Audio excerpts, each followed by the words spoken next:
All right, welcome everybody. I'm Anthony Karls, and today we are continuing our conversation on our quick audit guide here at Rocket Clicks for family law firms. So today our topic we are talking about paid media advertising. So this is a big one. This one's pretty robust when we look at the paid media landscape for our family law firms. We find lots of opportunities that are under leveraged, underutilized. There is so much tension in this space put on paid search. Paid search is a great tool, but it is by far not the be all end all. And there are a lot of great opportunities that are in the paid media space. So we're going to cover those today. We're going to talk about them. We're going to talk about what actually makes them work and how to make sure you're leveraging them correctly and how we score them when we meet with a client, and just talk about all the different opportunities that exist in this one particular space. So there are 6 big topics here that we're going to talk about. We're going to break them down into their sub elements. But the first one here is search campaign structure, and that's on the paid search. It's what a lot of us are doing. We are not going to be talking about LSAs in this. It's part of paid media. There is a time to use LSAs, and there is a time when you are actually spending money on LSAs when you don't need to, and you're actually cannibalizing your own opportunities and paying Google to do it.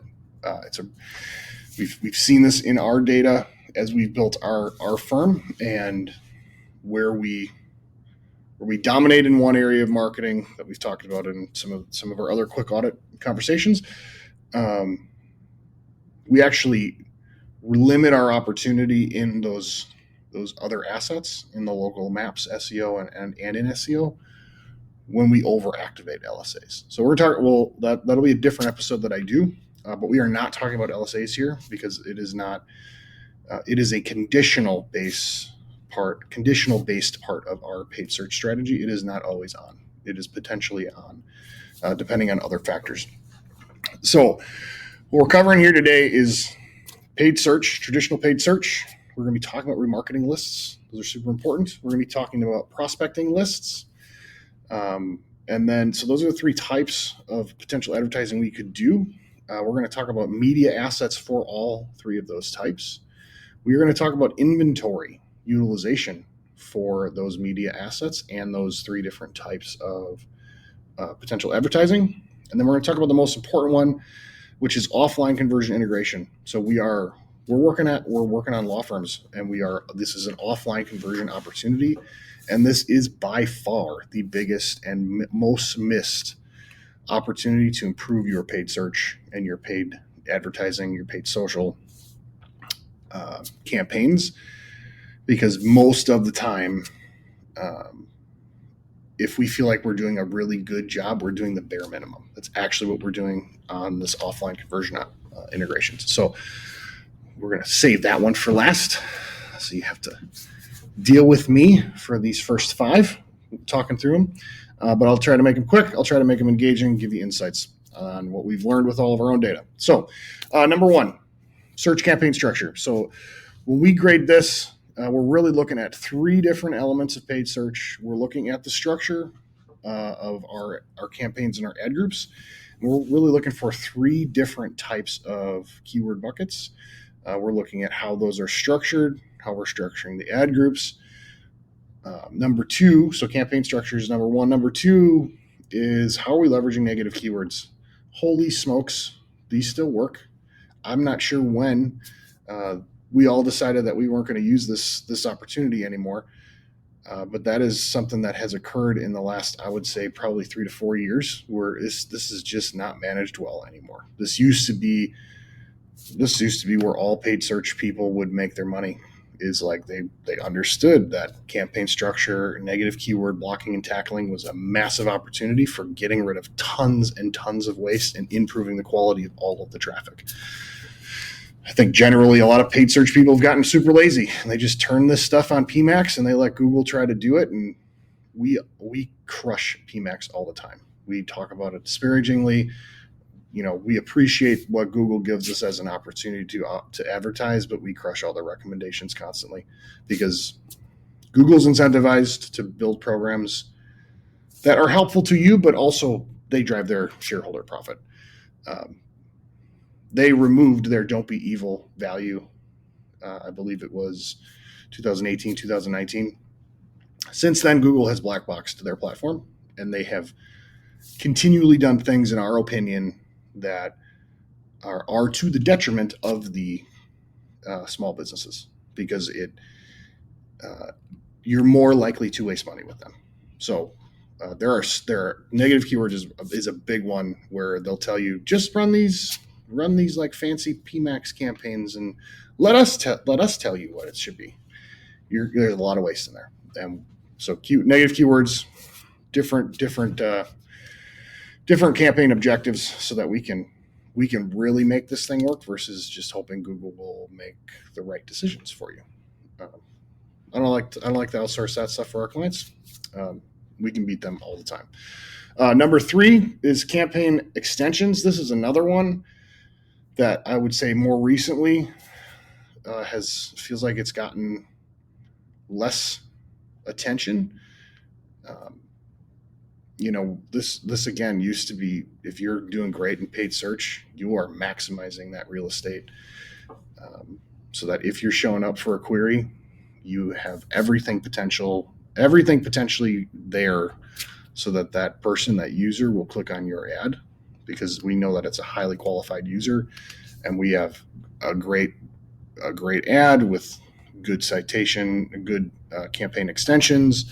We can see our location. There's a call link. There's site links. There's a potential form. There's a lot of different things that we can leverage there, depending on that user's behavior, that we can then help drive them to our business and our website, and make sure they convert. So those are the 3 big things that we look at in the campaign structure. We really want to make sure we have core, buy, and geo terms segmented that way. That way we can, as the business is growing, and we've talked a lot about this in some of our revenue operation waterfall conversations, your business is going to grow, and you're going to see an excess of leads come in. And what we want to be able to do is manage those down, so that we're not wasting money. Like we talked about and paid advertising is a great place for us to kind of use this as the lever or throttle, to make sure the right amount is coming in, not just stuff is coming in. Because if we can only answer 60% of our calls and respond to 30 or 40% of our emails in the first 5 minutes, or web leads in the first 5 minutes, adding more to that bucket, you're not going to make any more money. You're just going to spend more money, and you're going to end up with the same result, because operationally you can't handle it.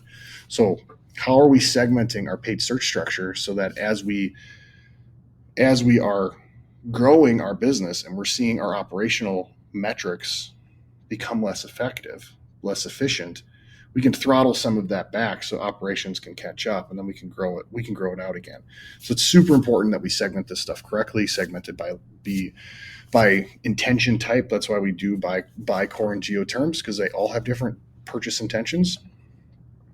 And then we also do it by physical location, because we work with a lot of firms that have multiple locations, multiple like actual regional hubs, and we need to make sure that those hubs as a whole are fully activated, and not having a lot of excess capacity just sitting around.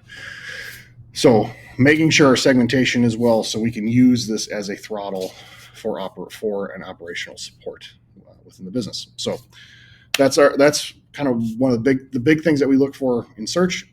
And then the 4th is, how are we leveraging our conversion opportunities, and we'll talk about that later. So structure, negative keywords, blocking and tackling, how are we doing all of that?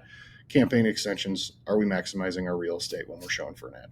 So that's what we're looking for there. Number 2 is remarketing lists. This is such an amazing opportunity. You are spending a lot of time, energy, and effort to get a user that's going through a very difficult time in their life to get to your site. And a lot of what we found in our research is before they call our firm, or before they submit a web lead, and this is true with the firms that we work with, they are on your site doing research for what they can do next for about 2 to 3 years. It's a really long purchase process for that petitioner. So if we can be really strategic with how we're placing pixels on our site, so we can continue to message to those potential buyers, those potential clients through their journey, and keep engaging them from a branding perspective. When they get closer to being ready to make that call to your law firm and tell them that story, they're going to be more likely to do it with you because you've nurtured them along the way. They keep coming back to you. You're going to see direct traffic go up as a result. You're going to see your paid advertising performance improve as a result. Your direct attribution to remarketing, it's not going to look great, but if you're doing revenue operations waterfall with us, what you're going to see is your mixed media model reporting. You're going to have a lower CPL. You're a lower cost per lead as a whole, even though you have this thing, remarketing, that looks like it's unprofitable, but it's actually helping drive things down the funnel. So it's really important that we have this. So it's pixel placement so that we can make sure that we're managing our users down the funnel strategically based on pages that they're engaging with. And then secondly, it's first-party data collection and utilization. So we talked about that in our revenue operations quick audit guide conversation.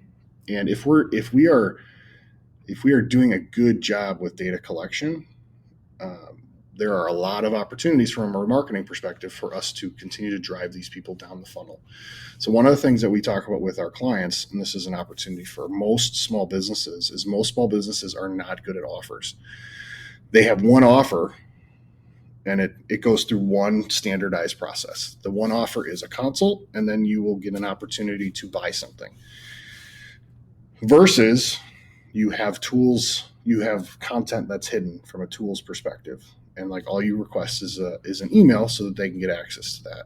You have recorded webinars, you have live workshops, you have things that are way higher up in the funnel. If you think about the 5 stages of awareness, when if they're at the top of that funnel, they're not ready to call you and have a consultation. So what can you do to exchange using different offers to get that information and then use their first party data, their email address, their physical address, to then stay in front of them over the course of this 2 to 3 year journey, so that when they're ready to buy, they purchase with you.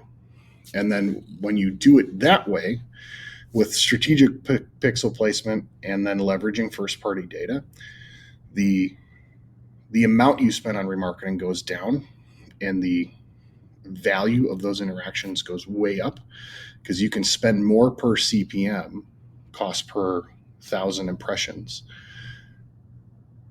on higher quality inventory, which we'll talk about later, because you know exactly who they are and they are your buyers.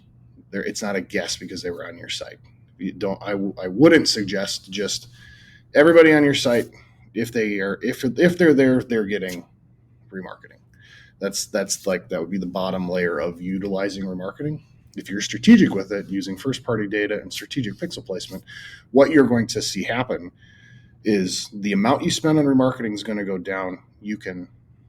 Your cost per 1,000 will go up because you're going to be you have the opportunity to be on more premium placements, and you're going to see more conversions come through your funnel. They're not going to come directly through your remarketing list, because most people don't click on a display ad, or they watch a video on YouTube and click on an ad in the YouTube video. That's not how that works. But those brand impressions that they're getting along the way, because you know strategically that they are your potential buyer and you're in front of them after you've activated them, you're nurturing them down the funnel, they're going to show up for you. So this is a super unutilized opportunity, and when done really well, this does amazing things to businesses. So it requires you using a mixed media model from a reporting perspective, which isn't terribly difficult. We talk about that in our revenue operations waterfall quick audit guide. It's something every business should do. It's usually one of the missing components of really growing a firm.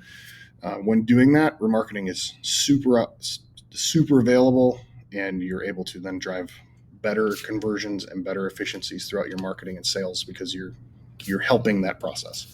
So remarketing, number 2. Number 3, we got prospecting lists. So this is using all the data that you're gathering.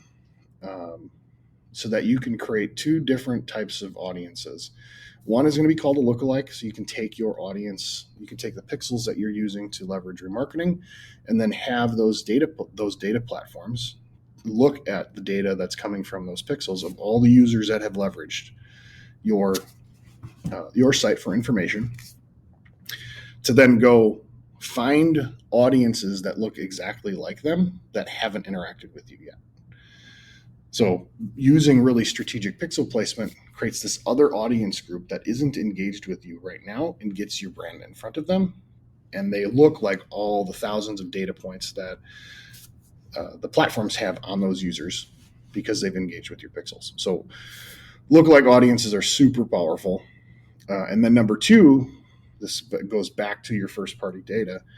When you're capturing really quality first party data and leveraging that, you can do very highly detailed psychographic and demographic data purchases on different types of platforms like Stack Adapt or Simplify, to say, okay, here's the age groups that purchase with us. Here's the incomes. Here's exact neighborhoods that they live. Here's all of the things, and then you buy that data segment. And then you can take that data segment and you can go to these different pieces of inventory on these platforms to in a highly targeted way, specifically advertise to just them, versus doing blast brand campaigns, which is it's very difficult and expensive for small businesses to do. This gives you that opportunity without having to spend that kind of money. Typically, a good branding campaign, like in an area like Milwaukee, you're going to spend $20,000 to $30,000 a month at least just to run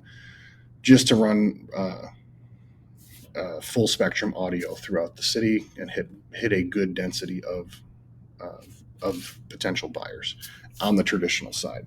And it's going to look very similar on TV. You're probably looking 20 to 40,000 there. It's just very expensive. Versus doing this, you're going to spend way less money. It's going to be way highly targeted. You're not going to get the mass brand recognition, but the users that will buy from you, they will know you. And this is a really good opportunity. So quality prospecting lists with leveraging your pixels to create really good lookalike audiences, and then using your data that you've acquired over time to do data studies and then identify who are those buyers to then go purchase on different platforms. This is not Google. This is different data inventories that give you access to audio, video, and digital display, plus social media. So these are great ones. All right, number 4, we have media assets. So we talked about potential people that are going to be searching in the funnel and how to target them. Search is going to be the lowest and most expensive. Remarketing is going to be much higher up in the funnel. It's less expensive, and it keeps people it will prevent them from going and engaging with you through search, because they're going to have engaged with you separately, which would help increase your ROI from a marketing perspective. And then prospecting. So how can we, again, go to the top of the funnel and find people that look like us? What we need to activate those different things is media assets. So there are 3 different ones that we really need to make sure we have. So we need to have some high quality audio ads, 15 and 30-second versions. Same thing with video. Again, those are going to be 6, 15, and 30-second formats. And they're going to run on lots of different inventories that we're going to talk about in a minute. And then display banner sizes. So digital display banner sizes are really important for maximizing your media asset opportunities. So as we think about, we've identified some lists using our first party data, using data segment studies, so that we have some prospecting opportunities. We can use people that have been on our site. How do we go back and engage them? So we've talked about the list. Now we're talking about how are we going to be messaging to them? What's the message? So if we have an opportunity to get in front of them again, strategically, what's our brand message that's out there that's going to talk to them about us? How can we associate our firm name with our service, and what makes us different? over and over and over again through that funnel process so that they choose us outside of that super expensive version, which is paid search. What you'll see what happens with this is people will come in and they'll convert at higher rates when they're in the consultation room because they already know something about you. They know you, they trust you more. This isn't their first interaction with you. This is their probably 15th, 16th, 17th, 20th, 30th brand impression with you. And they're more trustworthy and less skeptical because they've seen you a whole bunch of times, which is what branding does. It helps improve that whole engagement. So those are really important. Having full spectrum coverage all over the internet. It's not terribly difficult. It's just understanding that you can do this and you can do it all from one platform, and kind of leverage one message that you take. Here's the video. Then we cut out the audios, and then here's how we display this from an imaging perspective with banner ads. So these are things that we can easily do. So do we have the right media assets? And then are we optimizing this stuff? Are we just doing this once and then not refreshing it? Are we A/B split testing all of these different formats, the audio, the video, the display banner ads, so that we're improving the overall engagement? So we're maximizing the potential that exists here and not allowing this stuff to become stale. So we want variety and quality in video, audio, and digital display. And then we want to make sure we're optimizing this stuff. Are we split testing, and are we refreshing? So those are things that we want to make sure we're covering on the media asset front. And we want to make these simple. That's the other thing. So often we see stuff that gets so complicated. When you're thinking about these, especially like if you think about a 6-second ad, these often are skipped on YouTube. This is a good example. You have, I think it's 4 seconds on YouTube to skip an ad. If you're not talking about your brand and what you do in those first like 2 seconds, it was a wasted impression because they don't want to listen. They want to see what they went to YouTube for, not your brand. And if you're talking about something else, you've literally accomplished nothing in that engagement. Same thing on the audio ones. If you're on Spotify or Pandora, like if you listen to podcasts on Spotify, there are ads mixed into lots of recorded podcasts now. What are you doing in those first couple seconds? Because you can just hit the skip button, but it takes you a couple seconds because you're sitting, you're working, you're driving, you're doing something, and then an ad comes on. Did you do what you should have done on the first couple seconds to create a brand impression, or did you say something silly, and then they just skipped the ad? They didn't hear anything. All they saw was a blue screen because we didn't do everything we could have, and they hit the skip button. They didn't even hear your brand name and your service. So how do we do that? Like, how do we be really strategic with these? Same thing on digital display ads. We say too much. Make it simple. Keep it simple. Keep it simple, stupid. KISS is a great way to think about these things. All right, so that's media assets. Number 5, we want to talk about inventory. So this is the inventory of potential media is all over the place. And when we're a small business, typically we just think about search, but there is so much media available out there. Everybody thinks about search, so it's the most expensive. There is a lot of people there. There's a lot of buyers there, so you should be there strategically. But there is a lot of other stuff that you should also be a part of. So those are, like we talked about some digital audio. That's Spotify, Pandora, iHeartRadio. So there's a lot of potential places to do that. OTT and CTV. So your Hulu, Roku, your Samsung TV that runs just digital ads, all of those in between commercials, there are opportunities to deliver ads right in there that are very highly targeted. These are not traditional media buys where you're buying from an aggregator. You can do exactly what you do on paid search and get very specific and target very specific demographics and psychographics with those 6 and 15 and 30-second ads so that you can get your brand impressions in front of people. Digital banners, we talked a little bit about that. Google Display. There's a lot of Google Display is huge, but there are a lot of other partners where you can buy assets. And then social media. Where are people? One of the things we talk about here is we want to be in front of, especially from a remarketing perspective, we want to be in front of eyeballs after 5 p.m. So where are people after 5 p.m.? There's a massive spike of social media usage as people are kind of getting out of their day-to-day work and towards back towards home, and into their personal life. And social media massively jumps there. Are you where all the eyeballs are? Because if you're not, and you're just doing digital display, or you're just doing some OTT, like, you might not be as visible as you want to think. So are you on platforms like Facebook and Instagram and LinkedIn and X? Like, where are you? Because if you're not on those, you're probably missing stuff. So, and then we want to be really strategic with how we're deploying these different opportunities. Like we talked about earlier, is your message going out coherent and together, or are you doing like different things in all of these different channels and the messages aren't really helping each other? Are they strategically helping each other? Do you know what your goals are? Are you trying to drive brand awareness? Are you trying to drive lead gen? Are you trying to focus on customer retention and appreciation? Are you doing something that you're trying to drive brand awareness so that you can recruit more people? So you're kind of doing two things. Are you doing some brand awareness and some lead gen? Like, what are you doing in your campaigns? It's really important to make sure that you are strategic with your deployment.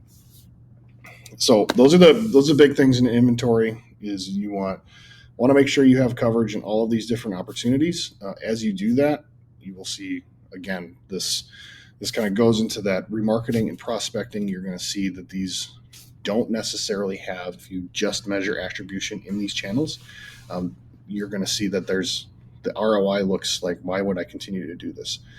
It's because your attribution model is broken. You need a mixed media attribution model. You should be on these pieces. You should be creating these pieces of media and these pieces and being on these types of inventories, so that your overall funnel gets much healthier, because people buy by seeing different things in the marketplace before they get to that final point. Most people, especially small business owners, will only focus on that last attribution point.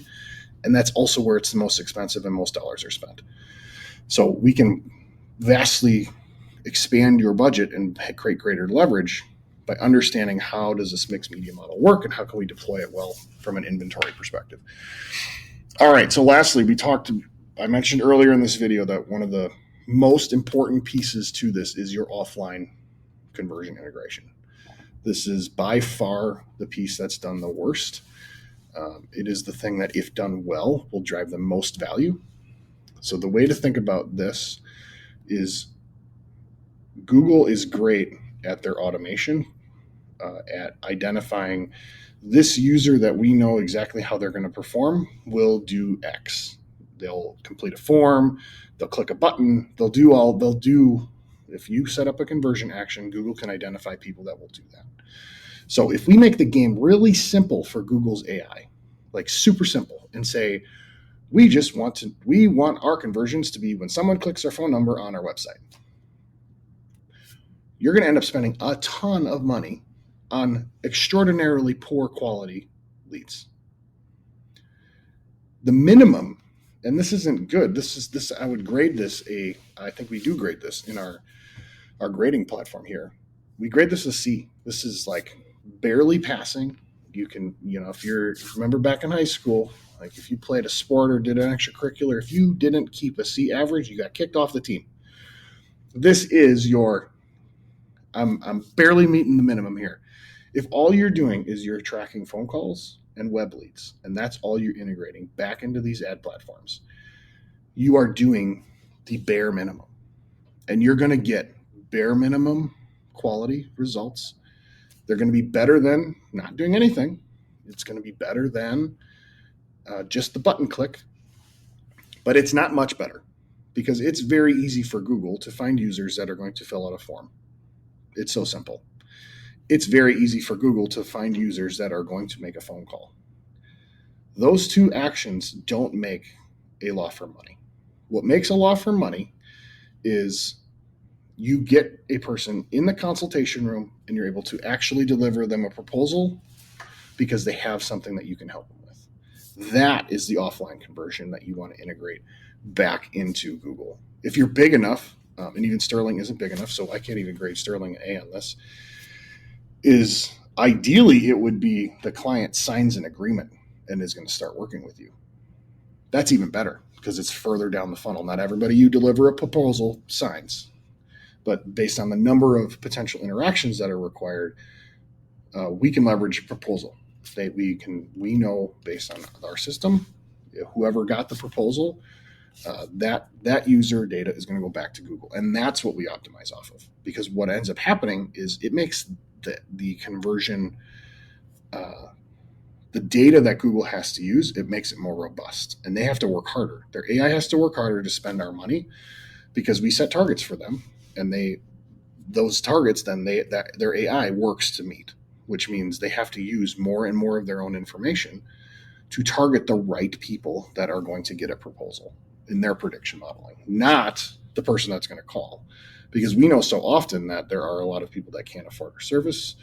And we're getting a whole bunch of junk calls. We don't want the junk calls. We want to get rid of the junk calls wherever we possibly can. And one of the best, easiest ways to do that is stop optimizing for phone calls, stop optimizing for web leads. Those are great events that we should track, but they're not the conversion action that we're going to send back to the platform that said, hey, you won, good job. That's not the pat on the back that we're going to give Google. We're going to give Google a pat on the back when we've gone all the way through the funnel and we delivered someone a proposal, and then that person we send back and say, Google, good job. And when we can do that, we make way more money on our paid advertising platforms because we're training the AI for the right thing, not the wrong thing. So again, so that we have all these gradings here on our paid search advertising. Just look at our paid media quick audit guide for family law firms. 6 sections: search campaign structure, remarketing lists, prospecting lists, media assets, inventory utilization, and offline conversion integrations. If I were to, if you're starting out, I would start with number 1, campaign structure, number 2, remarketing, and number 6, offline conversion integrations. If you can get that number 6 done well, 1 and 2 will work fantastically. You'll be able to spend more money in 2 and 3. You'll be able to get more creative with the types of media that you're leveraging and the type of inventory that you're buying. So I'd really encourage you to take that advice seriously. I've seen it work so well with our firm and with the firms that we integrate with that actually adopt that. So if you need help with it, happy to help, but this is how we think about it.